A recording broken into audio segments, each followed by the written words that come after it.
allow God to guide your way. Like if you're going to take your next leadership assignment, I mean, wherever you are on your journey in your faith, like listen, God's involved. But allow God to guide your way. You need to recognize that God wants to help you fulfill your assignment. And that assignment was placed in you by God. He placed that assignment in you, whether you realize it or not. This is the L3 Leadership Podcast, episode number 186. This is the L3 Leadership Podcast. And now here is your host, Doug Smith.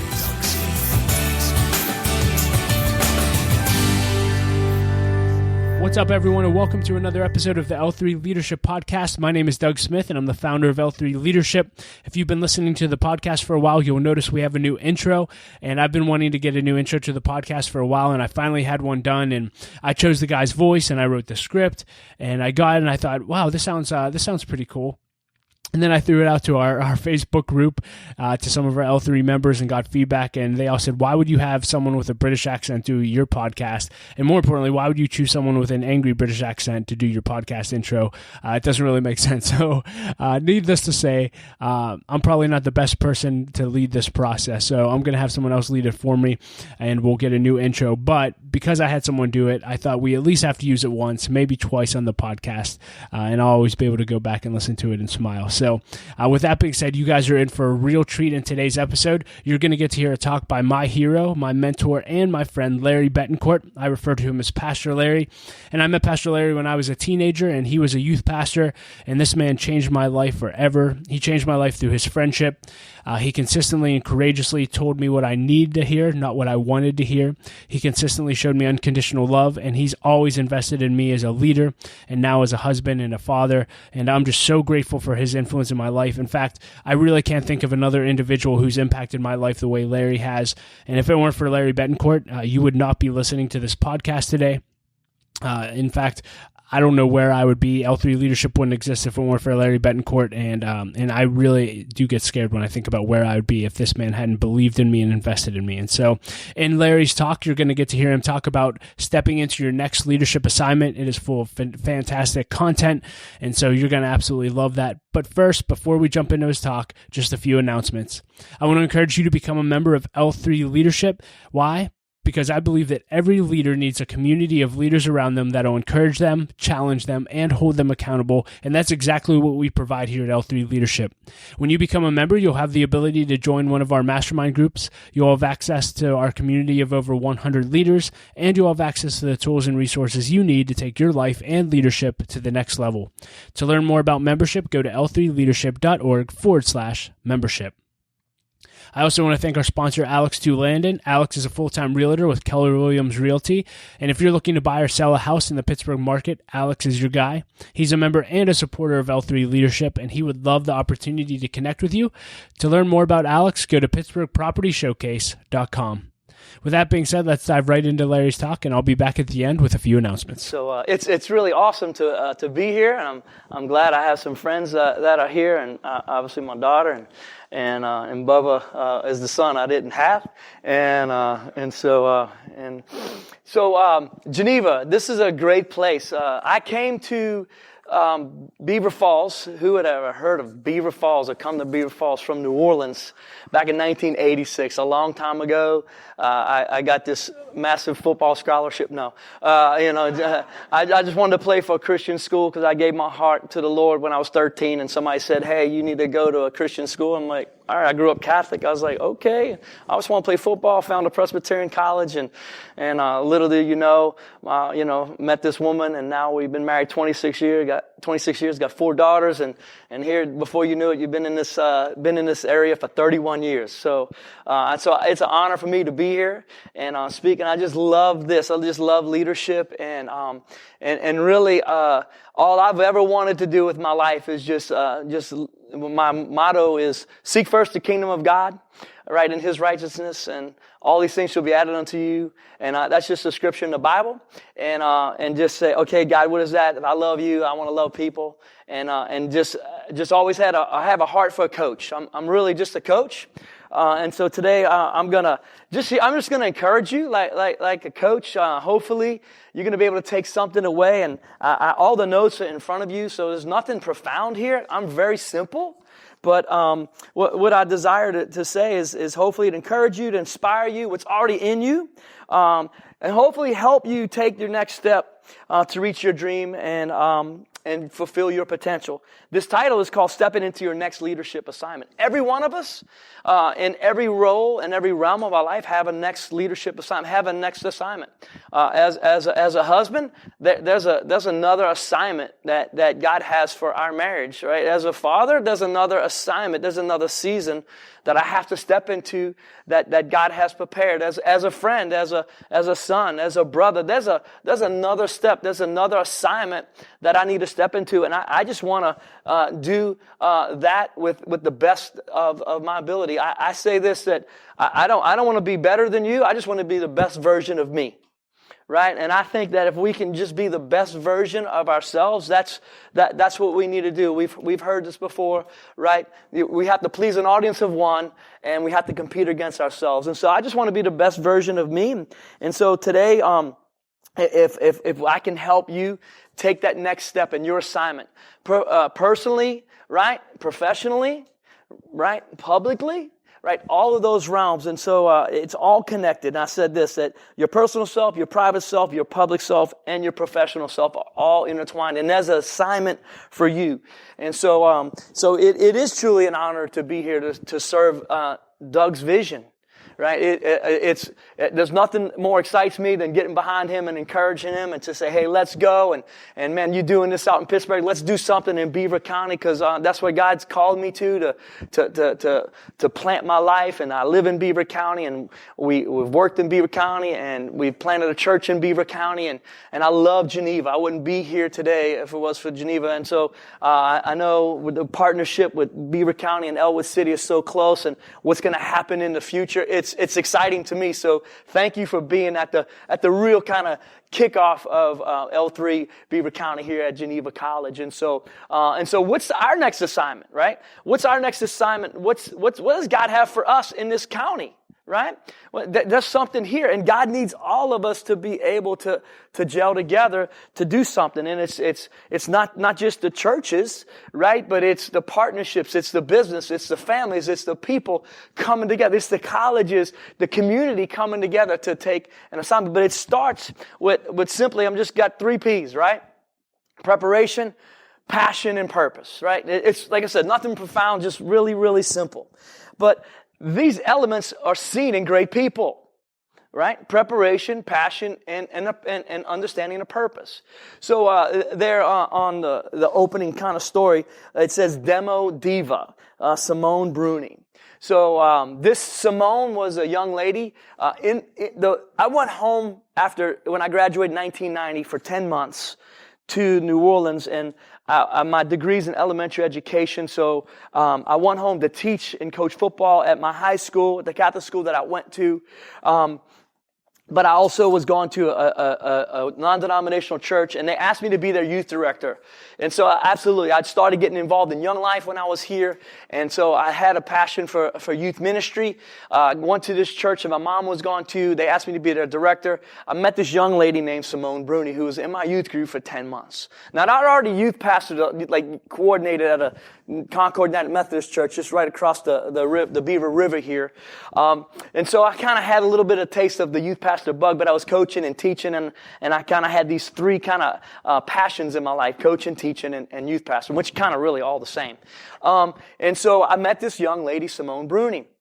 And for 10 months, I got to have her in my youth group. And she was just a young girl, just had a lot of passion. She was a leader. You can see it in her.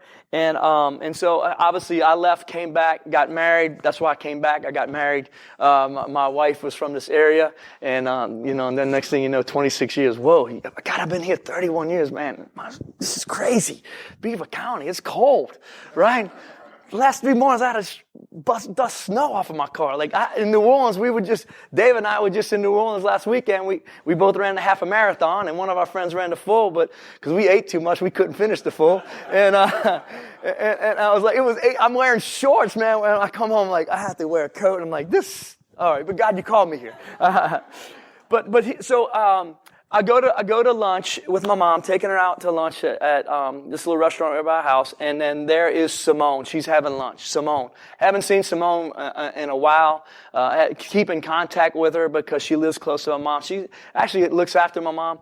And so Simone is what they call the queen of demo in New Orleans, right? This young girl who I just had a little bit of a privilege to be her youth pastor when she was a teenager. After Katrina, she went to college there in New Orleans. Started off as just a organizer, she had like a little party planner business. But can you imagine when Katrina wipes out everything? There's no more parties. Like, people aren't worried about parties. They'll worry about just survival, right? They just worry about their possessions and how they're going to do that. So Simone, in the kindness of her heart, I say it like this. This girl started with a servant's heart as a party planner to become a New Orleans queen of demo. So she went there just helping people. She even called my mom up, anything we can do. So she was an organizer. She was a leader. And little by little, she saw a need in the community that homes need to be, there's so much junk. And she just started renting little disposable cases. What do you call those? Yeah, dumpsters. Yeah, she started renting them on her own and just hiring people that they needed jobs to clean up it. And then she got into it, and it just grew. So then she has a marketing degree, and from that she marketed herself to be Demo Diva. And so she started putting up signs on all these lots that she was working. Now, just 7-8 years later, 10 years later, it's a multi-million-dollar company. David got to see one of her dumpsters. They're all hot pink. Her construction guys wear hot pink hats, right? Her stores, when you walk in the office, all hot pink. The matter of fact, Volvo has contracted with her. All of her equipment is hot pink. That they both. It's amazing. And so I looked at her and I saw these three characteristics of preparation, of passion, and of purpose. And that's what I just want to share with you today. So preparation, right there, you see it. Consistently build on a solid foundation within you. So if you're going to prepare, it's got to start within here, right? You got to be, I wrote this down, the best version of you, right? We said that already. I've actually had the privilege of writing one little book, right? And it was a book when I was a youth pastor, and it's in its second edition, right? Because I think we've had 2,000 copies printed. My mom has about 1,800. So but this little book, the great thing about this is that every time you can reprint, you can make a new edition. Like, you can go back and edit, and you can make that book better, right? And you've read books. Hey, this is a second edition. And so preparation is like that God wants to work within you. Like, He wants you to kind of tweak your life constantly. Right? So, you need to be preparing and build upon what's already invested in you. There's something that you've already invested. So take what's invested in you and continue to build upon it. Continue to prepare. Working on you and your future. Like, build you. And this is it. Before you do something great and grandiose, you gotta have character, right? You gotta have a personal growth plan. You gotta be desiring to learn, and it's the inside stuff that we gotta really truly work on to really fulfill, right, your next assignment, right? And I say it's faithfulness, right? Just sticking to something that you feel that you are called or purposed to do. So preparation is where you're building your vision, right? Right? What's the vision inside of you? You got to continue to prepare, even if you have a vision, right? I know. Listening to L3 and the vision that they want to go, he's still preparing for that vision. Now he's got here, Bubba's got here. You get to some place because you've prepared, but there's more. So you got to continue to prepare to build the vision that's in you, and then for your assignment. And this takes faith and trust, right? And so, if you're going to step out and prepare, I love what Martin Luther King said. Faith is taking the first step, even when you don't see the whole staircase, right? Faith, it's like if you're preparing, it's like, what am I preparing for? I don't even know what's going to look like. That's all right. Take that first step. You can't see the whole staircase, but I just know I'm going somewhere. And that's what preparation is all about. That's what your next assignment is all about.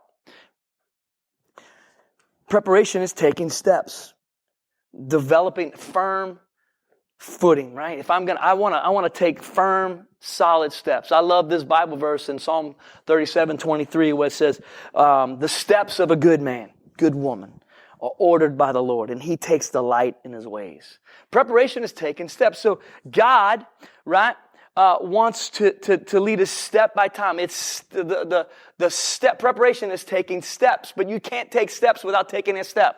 So being here this morning, right, is a part of preparation for your future, right? It's taking another step. And then the Lord directs the steps. So God is in the motion, right? So your vision, right, your preparation is motion. So God, I said this as a youth pastor, like, God doesn't drive parked cars, right? He can't, we got to put it in drive, right? And let Him steer. And so, but we got to take our life out of drive and just have some motion, right? And then trust that we're taking the right steps, getting the right advice, getting right wisdom, getting right insight in our life. So preparation is taking steps, and the Lord wants to be a part of that.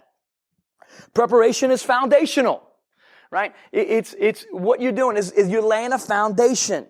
But it's below the surface. It's the unseen, right? Development. People don't see you get up with your routine and what you read and you listen to, right? That's so important. It's unseen, but it's vital to your next assignment.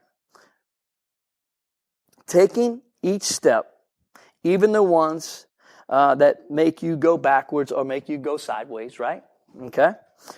Is building your foundation, your foundation for your future. Taking these steps is building. Sometimes if we take a wrong step or we seem to go backwards or we go sideways, you know what? You better learn from it, right? There's something there. Now our inability, our mishaps, our wrong thinking, our wrong direction, sometimes we take some and we make some bad choices. But God, right, or even in that, as you persist, God can help you make that better, right? And so there's a statement that says preparation time is never wasted time. Think about that.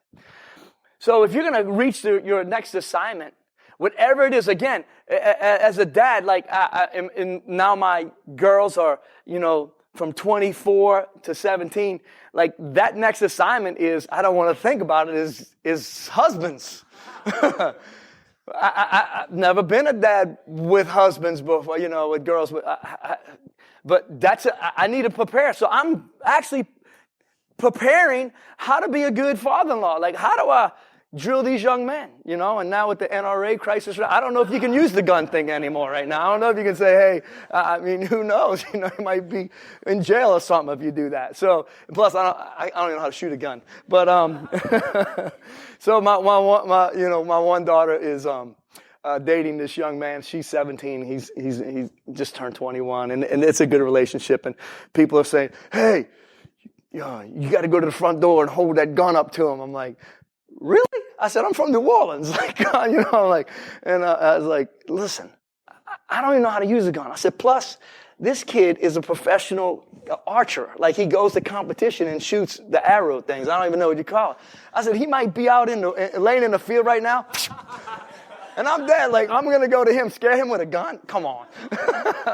No way. But so preparation time is never wasted time because I'm going to men.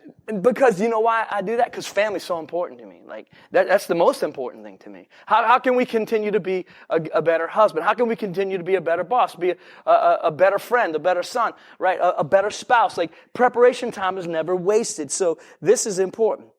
So this is all about foundations, right? It's a solid foundation. So in Louisiana, because Louisiana is 4 feet below sea level, God knows why you'd build a city below the sea level. But there is a lake, and it goes like that. Anyway, it's a literal bowl. And so if you're gonna build, there's no basements. So you have to dig, lay out, stake out your plot. And they then take these telephone poles, which they call pylons, and they drill pylons every 5 feet all into the. So let's just say this is our foundation, our house, the beginning of how our house was going to be, and they would just pile these things, and that's the foundation. And then they build a slab, and they pour concrete, and that's the slab, and that's the foundation. Right? And they have problems with the sifting of the earth, and sometimes foundations crack. Right? But that's how they build there. That's the foundation.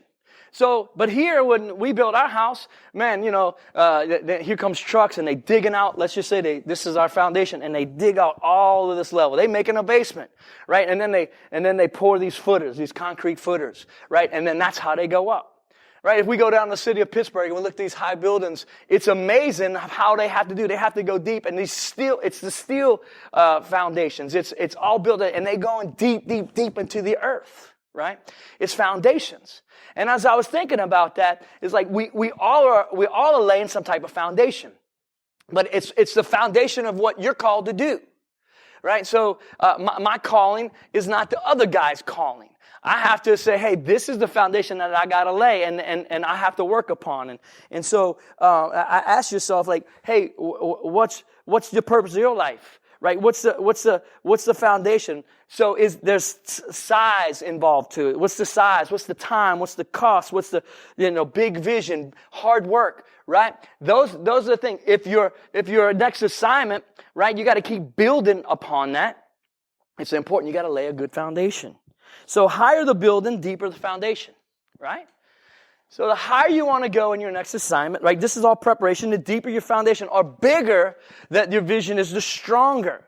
So you get to go up, you got to go deep, right? And again, this is underground. So we got to work on us, right? Because so many people lose it in a moment, right? So how deep are you working on your inside? Because consistently build on the solid foundation within you. It's all about personal character.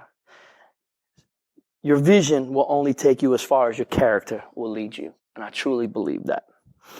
I want to be the best version of me. I want to be the best pastor and be the best church that we're called to be. I'm not in competition. We're all actually in this together. But the vision I had, the vision that we have is really important, that I would be ready on the inside for whatever God has on the outside, right? And so that's important.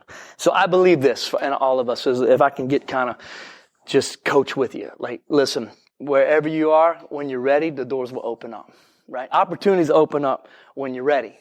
It's the character that's going to keep you. It's the faithfulness. It's the preparation to do that. And it's also God's timing. So, I have this analogy here, cooking the Trinity of Louisiana, right? The Trinity is onions, right? It's celery, and it's green peppers. Now, you might not. Does anybody like all three of those? So yeah, some people don't like them, right? And so my wife's brother, he hates onions, and he hates green peppers, but he loves my jambalaya. Right? And he loves my wife's red beans and rice, right? So the Trinity is a way of cooking. It's the base. It's the foundation of most of the great meals. And Dave, we just were there in New Orleans. You ate all that Louisiana food. Everything you ate basically had the Trinity in it, except the po' boy sandwich, the shrimp, So it's a foundation to build upon, right? This gumbo, this jambalaya, this red beans and rice, and you might not even like something, and so there are times in the things that you're preparing that might not be fun, but they're important, right? Because it's the baseline of where you're going, right, for your next assignment. So what you're doing, like your routine is so important. The mentors that you're in, like I love being in a mastermind group. I'm in a couple of connect groups, right? I lead one, right? My wife and I attend a connect group, but I'm also in a mastermind group. Now, my schedule allows me to do that, but it really doesn't allow me to do that. It doesn't. But I know it's important, right? Because it's foundational to me being healthy and doing that. And so I applaud you for being here. And then, hey, maybe your next step, right, to your next assignment might be more to be in an accountability group like that. The next thing to step in your assignment is passion, right? You can talk so much about passion, but be fueled what motivates you, right? Like passion is being fueled what motivates you.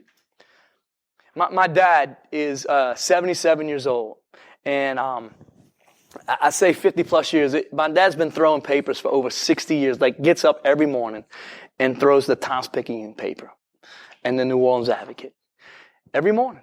Like I have to make him take vacation to come see us. So like, Dad, you have to come. I bought you a ticket. You're going to owe me $350 if you don't come. And he's paid me before because I wouldn't take it. But honestly, to come, he just has been doing this. It's been a part of his life. Like my dad's passionate about newspapers. I don't know if it's he likes getting up at 3 a.m. and he has that quiet time. I don't know. I know he had a stressful, but he's been doing it. It's amazing. He's like, he told me the other day. I was visiting. We were going out to lunch, and he's like, "Yeah, I'm gonna die on that paper route." And I hate to say, he probably will. He loves it. He's like, I just said, "Dad, I'm not giving it up." Like sooner or later, like his thumb's hurting because you can imagine you sit in the car and he's probably maybe thrown over 1 million papers done this from a car, right? It's not like little paper. I hated it. I used to have to get up every Saturday and Sunday morning. Even senior year, he made me get up, which I'm glad he did. And I would get up and I threw to USA Today because it was good money. And then I dropped that. I mean, matter of fact, I lied one time. He wanted me to get up a paper. I just come home from like a Christmas dance. And I had a trundle bed. You know those trundle beds, like your bed and you can pull something out. And so I pulled out that trundle bed and I snuck underneath in there. And he came and turned my light. "Larry, where's Larry?" Woke my sisters up like 3:30 in the morning. "Where's Larry?" And I'm like, no, I didn't want to go through the papers. Yeah, I got in trouble. But my dad, I don't know why. But what I'm saying is there's a passion button in all of us. Like Doug's. I'm so proud of him because you've heard him tell the story when he was just a teenager. Honestly, I loved him just because of his heart. I wanted to strangle him sometimes because some of his choices he made, but he always was willing to learn and serve. And so that was attracted to me because I saw that, and he was just willing. He's always quick to repent, even though when he was trying to finagle me and say he was doing this, and we knew the whole time what he was doing because you find things out, right? But what was out of the graciousness of God that I have been so fortunate enough to work with some of the most, in my opinion, some of the best young leaders. I just thank God for that. I've never seen anyone's hunger and quest to learn and to grow as a leader than Doug. On top of all. I mean, and that's why God's blessed him here. Because he's passionate about this, right? He's been preparing since he's a teenager. And he's still growing. And that's why I think it's great that we're part of this organization, right? And I'm glad that we can serve that. And so just be committed to what you're seeking more of. Like that's what passion is. Be committed to more of that, right? Because there will be difficult days. Passion fuels the why behind the what. Of what and why you do what you do. Passion fuels the why behind the what. People burn out because they lose sight of why, of their life, of their calling. We say this because we set up and tear down. We're going on 7 years, and we know our seasons. I can sense the grace coming to, some of the things that we're looking at some property. But, we have to say all the time, listen, guys, we don't get burned out because of what we do. We get burned out because we forget why we do it. So I have to remind our setup team, remember why we're doing this. We're not just sitting here we're here to change lives. So passion fuels, right? Your why behind your what. Like you will get burned out of making ice cream because it's just making ice cream, but then you get behind, why are we doing this, right? It's bigger. It's to impact the community. So he's not making ice cream, right? At Carolyn's, what's it called? Carolyn's. Yeah, it's a beautiful place, right in Elwood City. It's not just to serve. It is a blessing to them, but it's for the community. It's like they want to add back to the community. That's the why. Right? Passion fuels your commitment. So that commitment to say, hey, I'm going to drive. It's related to faithfulness. A preacher buddy of mine says this about commitment is related to faithfulness. Faithfulness is the ability to carry out what we have committed to do long after the feelings in which we made the commitment have passed. I'm faithful to that. I'm faithful to my passion. Passion fuels commitment. So I recently came across this article, understanding about this 5-second rule book. I don't know if anybody's ever heard of the 5-second rule. Man, listen, Google this lady on YouTube, and you can watch some of her things. So she wrote this book called the 5-second rule. And basically it's just that she was in a bad state in her life. She was unemployed. She was drinking a lot. She wasn't being a good husband. She wasn't being a good wife, wasn't being a good mom. She was just in a hard time. She saw a rocket. You know how you've been up on top of the diving board. Okay, I'm going to jump. 1, 2, 3, go. Or 3. You know that? Well, she saw a rocket happen, and it was a countdown. 10, 9, 8. And something inside of her said, you know what? Tomorrow morning, when the alarm clock goes off, I want you to go 5, 4, 3, 2, 1, get up, right? And it kind of has jump-started. It's been a motto of her life. She's written a book. She speaks all over, and really, it's very interesting. Her name is Mel Robbins. It's right there. And so this 5-second rule is to say, hey, listen, how do you jump-start your passion? She's had all this in her, right? I think she was an attorney. Right? At one point, something happened. So we have this, so you have this stuff in you. I'm just here to say, pull it out. So jumpstart it. Sometimes we all have the bad days. Sometimes we think, man, what am I doing? This is crazy. But the 5-second rule, and I've been doing it, right? In my mastermind group, one of our guys is like a freak, man. He gets up like at 4:30 in the morning, drinks these shakes, and he's like, yeah! And he takes a swig of apple cider vinegar, and I'm like, straight on, dude. You're crazy. Yeah, I'm like, dude, I'm not that guy. So, but be you. But the fact is that we can all learn something from that. So that's how you can jumpstart your passion. And then passion is this. Living out your passion takes courage. Not everyone will understand what you're passionate about. Why are you doing that? You starting a company? Huh? You doing that? Why? Not everyone will be happy or even think you can, or you even have the self-battles. But passion is going to help you deal with personal problems. Like when you have passion, like, hey, if you're struggling, like passion helps you overcome that. Passion even helps you deal with your professional problems, like in the workplace. When people don't believe, like I got passion, I'm not worried about them. I got to compete against myself for an audience of one. And in my world, and being a pastor and a minister and a coach, is that so many people problems. And you hear this from people struggling to marriages and financially and can't get ahead. But passion says, we're gonna keep on going because we love people. It takes courage. Love this quote by Van Gogh, Jonathan Wolfgang von Gogh. Courage is the commitment to begin without any guarantee of success. We got to be committed. Right? Have courage. That's what passion is. Passion is courage, and we can go into the Greek and all that, but we won't. And my last thought is this: purpose.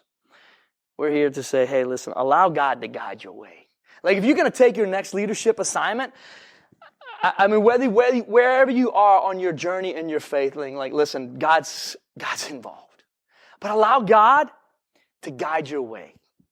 You need to recognize that God wants to help you fulfill your assignment. And that assignment was placed in you by God. He placed that assignment in you, whether you realize it or not, right? I truly believe that. Purpose is the assignment God has coded you with. Purpose.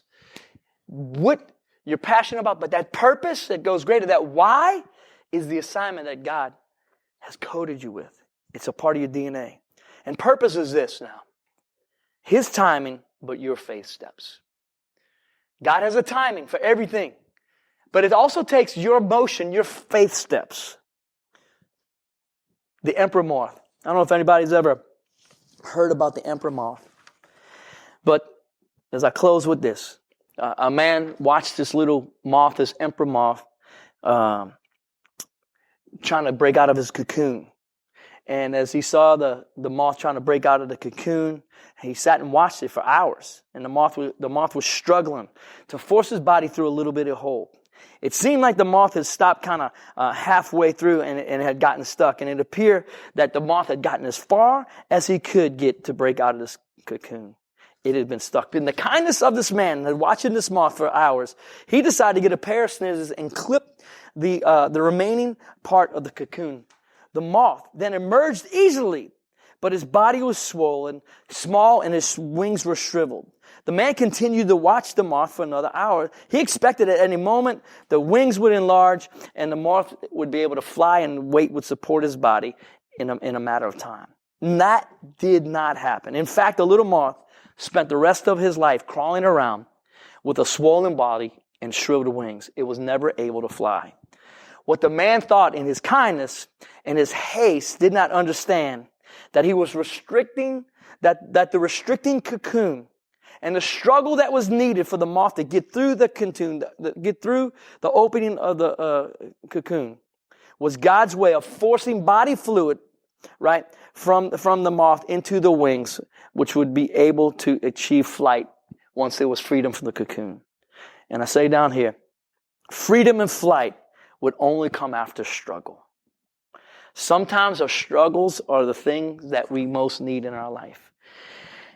And so to achieve your next assignment, right? As I've just come here to inspire you today and just love on you and have the privilege of being here, what you're going through is maybe a part of the struggle so you can fly, right? And God knows it because His timing, right? He has a way, but He needs you to take faith steps. So at the end of the day, this is me. This is at the end of the day. It's not my abilities because I don't have a lot. Though I did catch a few footballs here on the football field, but all those records are broken, right?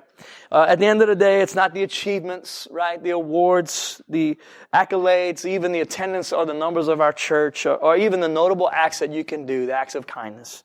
At the end of the day, it's two things, right? It's for me, it's relationships, to love and be loved, right? And it's to live a purpose bigger than myself. And at the end of the day, it all matters. You know, it's not going to be one day get to heaven and say, "Man, you did this." No, all he's going to say is, "Hey, good job, well done, good and faithful servant." It's not going to be about what we did. It's just going to say, "Hey, did you fulfill the assignment that you were given?" So, God bless you. I hope that helps you a little bit today, and thank you for your time. Hey everyone, thank you so much for listening to Larry's talk. I hope it added value to your life. You can find ways to connect with Larry and a copy of his notes in the show notes at l3leadership.org/episode 186. I want to thank our sponsor, Henny Jewelers, a jeweler owned by my friend and mentor, John Henny. Laura and I got our engagement and wedding rings through Henny Jewelers, and they're just an incredible company. Not only do they have great jewelry, but they also invest in people. In fact, they give every engaged couple a book to help them prepare for their marriage, and we just love that. So if you're in need of a good jeweler who actually cares, go to hennyjewelers.com. As always, if you enjoyed the podcast, it would mean the world to me if you'd subscribe and leave a rating and review and share this on social media. It really helps us get the word out, so thank you for that. And again, just thank you for being a listener. I never take one of you for granted. And if you want to stay up to date with everything we're doing here at L3 Leadership, you can simply sign up for our email list at l3leadership.org. As always, I like to end with a quote, and I'll quote Tony Robbins today. He said this. He said, "We are all telling ourselves stories. The question is, does your story empower you or hold you back?" Something great to reflect on. Thank you for listening and being a part of L3 Leadership. Laura and I appreciate you so much, and we will talk to you next episode.